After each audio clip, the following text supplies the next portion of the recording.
खुलुमबाय दिनैनि Bodoland इंखं television studio हलाव आं मलेन बसुमतारी दिनैनि गाहाय रादाबफोराव दं। गुवाहाटी कमार्स कलेजाव फोरोंगिरिनि बुनायाव फरायसानि खोनानाय गोहोआ गोमादों। जरहाटनि भगदै दैमायाव गोबां गोथां गुलि मोनदों। बिटिसि सोरखारा फैगौ 4 मे खालि बिटिआर ओनसोलाव जायगायारि बन्द फोसावदों। श्रीरामपुरनि सिमलटापु थानायाव गान्जा हमनाय ट्राकखौ सोरबा उदखारिया सावदों। चिरां जिल्लानि भारत भुटान सिमायारि ओनसोलाव हाग्रा मैदेरनि दुमदाखाल। दानिया फैदो आबुं रादाबाव।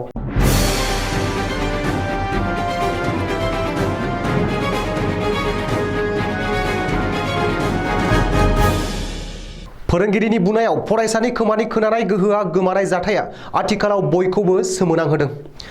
गुवाहाटी कमार्स कलेजनि सासे फोरोंगिरिया क्लासाव सासे फरायसाखौ दलर थायैनि जाहोनाव बुनायाव फरायसानि खोमानि खोनानाय गोहोआ गोमादों होननानै आथिखालाव दुंहाव थासारि सोमजिहोदों।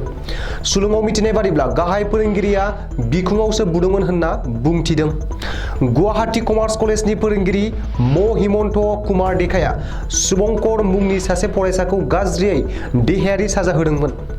आथिखालाव फरायसानि नखरनिया दायनिगिरि फोरोंगिरिनि हेंथायै सानमारि थानायाव एजाहार होनानै थार बिजिरनाय नागिरदों आरो दायनिगिरि फोरोंगिरिखौ थोजासे साजा होनांगौ होननानै दाबि खालामदों। जरहाटनि भगदै दैमायाव गामिनि उन्दै उन्दै गथ'फोरा ना हमनो थांनायाव 9 mm कार्बाइन एबा पिस्तलनि गोबां गोथां गुलि मोनदों। खौरांखौ पुलिसनो मिथिहोनायाव लोगो लोगोनो पुलिसआ गामिनि नखर नखर थांनानै गोथां गुलिफोरखौ बुथुमहैनानै लाबोदों। पुलिसनि सुलुङाव फोरमायनाय बादिब्ला गोथां गुलिफोरा जोबोर गोजाम जाबाय आरो नुनायाव सानि पितलफोरा बुख्रा खाजोबबायमोन। बेनिफ्राय पुलिसआ आन्दाज खालामदों दि बेसेबा बोसोर सिगाङाव सोरबा उदखारिया पुलिसखौ गिनानै भगदै दैमायाव गुलिफोरखौ गारहैदोंमोन जानांगौ। बर' थुनलाइ आफादनि 61थि बोसोरारि जथुम्मानि जोबथा सान 4 मे खालि थामहिनबा गेवलां मेलाव गाहाय आलासि महरै हादरगिरि रामनाथ कविन्दआ बाहागो लाफैगोन।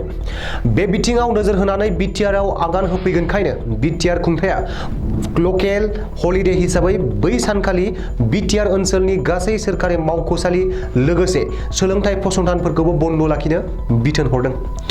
नाथायबा गासैबो रोखोमनि नांगौथार सिबिथायफोरा आगोलनि बादिनो थागोन होननानैबो बिथोनलाइयाव मख'दों।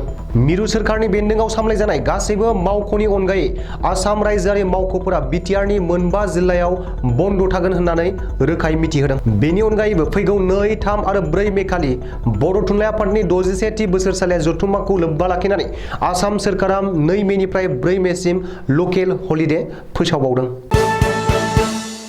पुलिसनि जिम्मायाव थानाय श्रीरामपुरनि सिमलटापु थानायाव RJ14JD9413 नम्बरनि ट्राकखौ सोरबा सिनाय मोनै दुथां उदखारिया सावनानै सेवहांगार खालामलांदों। मख'नो गोनांदि शुक्रबारखालि सिमलटापु थानानि पुलिसआ गोबां बिबांनि गान्जाजों लोगोसे बे ट्राकखौ जब्द खालामदोंमोन। नाथाय पुलिसनि जिम्मायाव थानाय ट्राकखौ सोरबायदि उदखारिया सावखो बेयो मोनसे सोमोनांथाव आरो सानजाथाव बाथ्रा होननानै सानजायो। चिरां जिल्लानि भारत भुटान ओनसोल देवस्रि VCDC ओनसोलनि नाकेदारा गामियाव हरनि समाव फैनानै उदखारि नखरनि न' बांखौ सिफायलांदों आरो माइ माइरंफोरखौ जालांदों। बेनि अनगायैबो खैराबारि गामियावबो हाग्रानिफ्राय फैनाय मैदेरा आदार नागिरनानै न' बां सिफायलांदों। दिनैनि रादाबा एसेनोसै, गोजोन्थों।